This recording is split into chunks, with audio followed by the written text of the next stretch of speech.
Bonjour. Alors pour les 150 ans du Club Vosgien et en accompagnement de l'exposition qui se tiendra au musée de Saverne du 10 juin au 20 novembre 2022, nous vous proposons quelques lectures. Randonneurs, marcheurs, écrivains, ils nous invitent, chemin faisant, à partager leurs pensées, leurs méditations ou leurs réflexions. En toute subjectivité, nous vous proposons de découvrir quelques-uns de ces écrivains marcheurs et nous avons décidé d'emblée de nous éloigner des chemins très souvent empruntés. Vous les connaissez déjà, comme ceux de Sylvain Tesson, Nicolas Bouvier et quelques autres. Nous nous détournerons aussi de l'immortelle randonnée de Jean-Christophe Ruffin.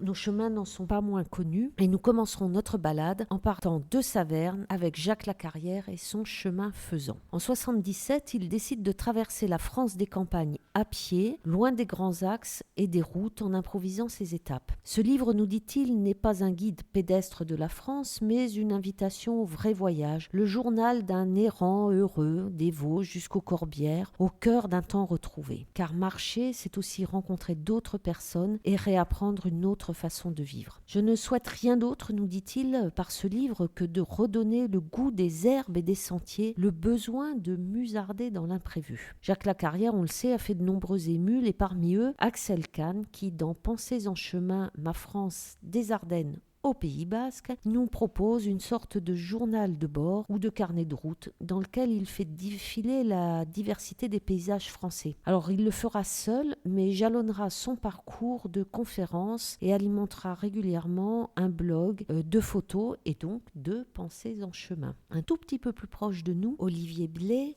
par ailleurs romancier, a choisi d'entreprendre un tour du monde un peu particulier puisqu'il le fera à raison d'un mois par an sans jamais dévier de son cap, plein est, vers le soleil levant. Il nous y raconte ses joies, ses fatigues, la solitude parfois, mais aussi et bien sûr les rencontres. Alors continuons avec des romanciers et cet écrivain randonneur où quelques 120 extraits de texte ont été réunis et présentés par Antoine Debec pour retrouver dans la lecture le plaisir de marcher. Et quand le plaisir de la marche et la nostalgie des paysages, des rencontres est telle qu'on décide de refaire le grand chemin, celui de la route de la soie, comme Bernard Olivier, et qu'on s'accompagne d'un aquarelliste, en l'occurrence François Dermot, cela nous donne ce magnifique carnet d'une longue marche. Alors, puisqu'on est dans le dessin, restons-y, même s'il est de fiction, avec L'homme qui marche de Jiro Taniguchi. C'est un manga, mais tout en délicatesse, et qui nous raconte les plaisirs de la marche au quotidien, celle qui nous permet de découvrir notre quartier. Alors, si la marche a inspiré de nombreux écrivains, elle est aussi bien sûr l'objet de réflexion et de méditation philosophique. Ainsi, Frédéric Gros